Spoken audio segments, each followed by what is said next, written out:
Everybody, it's JetsCentral finally coming back with another video, and I took a few days to watch a lot of film, to gather a lot of information, and really just to collect my thoughts on not only what the New York Jets did this draft season, but what every single team did this draft season. I really want to build a good foundation, have a good understanding of really every team's draft hauls, if you will, and really the goal was to go through each division, right, division by division, talking about each team's draft class, giving you guys my grade for each team, giving you guys my favorite pick and my least favorite pick, and really just a quick little overview on how I thought each team did. So the first episode is going to be about the AFC East, and the first team up is the New York Jets, obviously.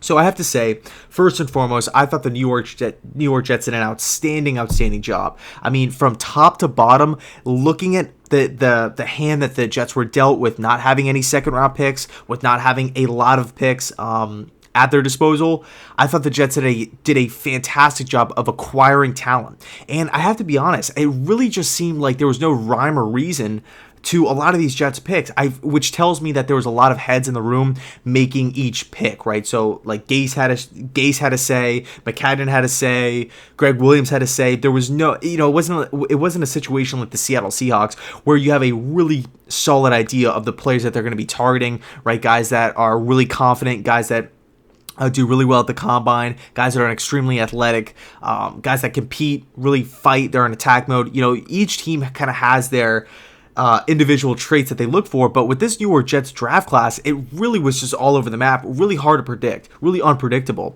So when you look at the players from top to bottom, I mean, you landed the best player, my personal best player in the draft, Quinn Williams. I thought he was better than Kyler Murray. I thought he was better than Nick Bosa. He had less question marks than both of those guys, but yet he was still on the board at pick number 3. So Mike McCagnon lucks out again with the best player in the draft, similar to 2015 with Leonard Williams, where the best player in the draft falls to him, and he picks him, right? So all in all, I mean, you got guys like Quinn Williams at the top of the draft. You got guys later in the draft, like guys like Blake Cashman, right? Versatile players that have really high floors that are going to be contributing on defense, on special teams, right? Just guys that you can kind of plug and play anywhere. You got leaders. You have boom or bust players like Hyppolite and Blessian from Rutgers. So there was all over the map, but I feel like at the end of the day, did the New York Jets get better? I'd say the answer is yes. By a long shot, the Jets got better. So my favorite pick of the New York Jets was Hyppolite in the 3rd round. I keep seeing all these people, and they're hating on the pick, and they're saying this pick made no sense. I have to disagree. This pick is an absolute slam dunk, okay? For a team like the New York Jets to essentially get 2 first-rounders and to not even have a second-round pick, to have a first-round talent fall all the way to the 3rd round, that's just a blessing in disguise. I mean, really, what more can you ask for? I mean, Hyppolite was considered to go anywhere from the 10th pick, Denver Broncos, all the way to the 20th pick. A month ago, right before the combine. The combine happens. He has one bad week. He bombs interviews, and they just say because of that combine week, he was going to fall, and he fell all the way to the 3rd round. For the New York Jets to take a chance on a guy that has first round talent, to get him in the 3rd round at a huge position of need, outside linebacker, pass rusher, after passing on guys like Josh Allen in the 1st round. Outstanding value. Okay, so Hyppolite by far is my favorite pick. That's my personal best pick of the New York Jets. 1st round player in the 3rd round, all because he had a bad weekend at the combine. He didn't do well in interviews. Was this guy ever arrested? I don't really think so. Did he have a problem with steroids? No. Did he have a problem with drugs? No. Is he a bad human being? No. He just had a bad combine week. Okay, so maybe he was nervous. I don't know. Maybe it's something else on his mind. I don't know. The point is, this guy's a 1st round talent. Fell all the way to the 3rd round. New York Jets pounced on their opportunity and snagged this guy. So essentially, the New York Jets got 2 first rounders with only having 1 first and a 3rd round pick. So pretty solid value. Now, my least favorite pick of the New York Jets was Chuma Edoga, the tackle from USC. This was a pick I kind of scratched my head at. Yes, he's coming in at a position of need, but I feel like right now Kelvin Beachum and Brandon Shell are still much better options at that tackle position. I have questions about Edoga's strength, his length as a tackle. just not sold on him, right? And especially if you were going to go tackle at that position, I would have much rather preferred Yanni Cajuste, right? My guy from West Virginia, one of my favorite players in the draft. He was still on the board round 3. He was rumored to go round 2. Still on the board. The Jets passed up on him. So that's probably my least favorite pick out of the New York Jets draft class. But all in all, A- for the New York Jets. They got better. They got boomer bust players. They got players with high floors. They got players that are versatile.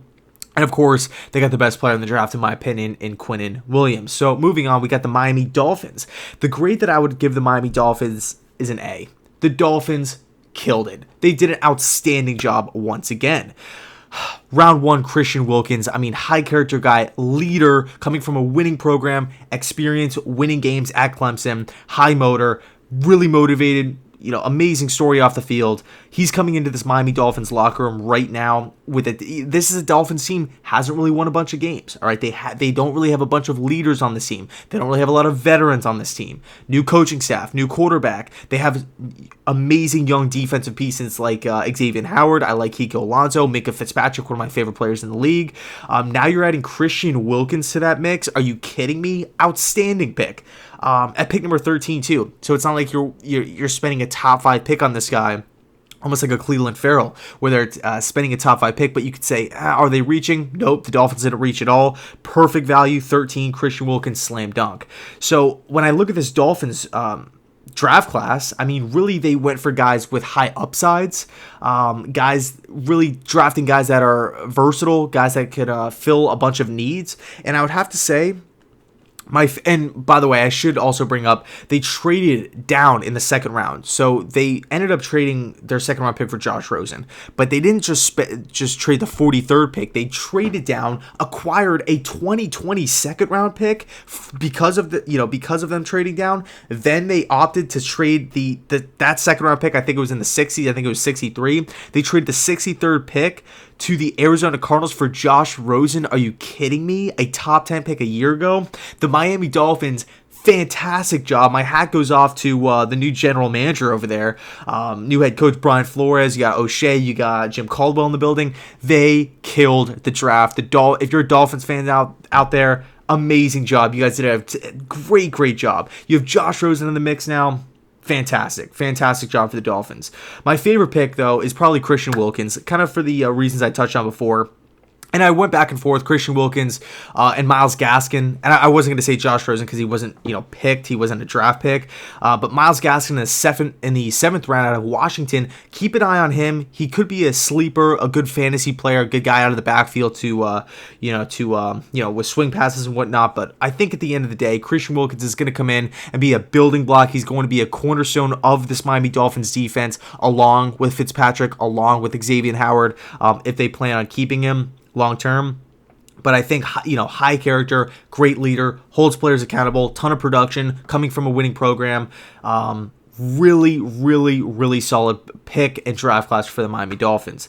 Next up, we got the Buffalo Bills. I thought the Buffalo Bills, like the Jets, like the Dolphins, did great. A- for the Buffalo Bills. You filled positions of need. That was the goal for the Buffalo Bills. Get positions of need, protect Josh Allen. Not only just protecting Josh Allen, just physically protecting him, but helping him out. Thinking about, okay, running backs, maybe in the flat, right? Shifty guys, explosive playmakers, right? That was kind of the goal in free agency as well. Guys like John Brown, Cole Beasley. They got a guy, Mitch Morse at center. Huge pickup.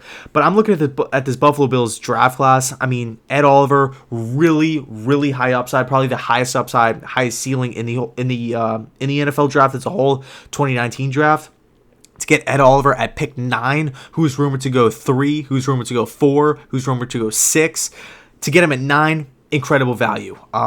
Ed Oliver to the Bills, he's going to fit in nicely. He's going to be that versatile chess piece on the defensive line for Sean McDermott. Remember, he's coming from Carolina.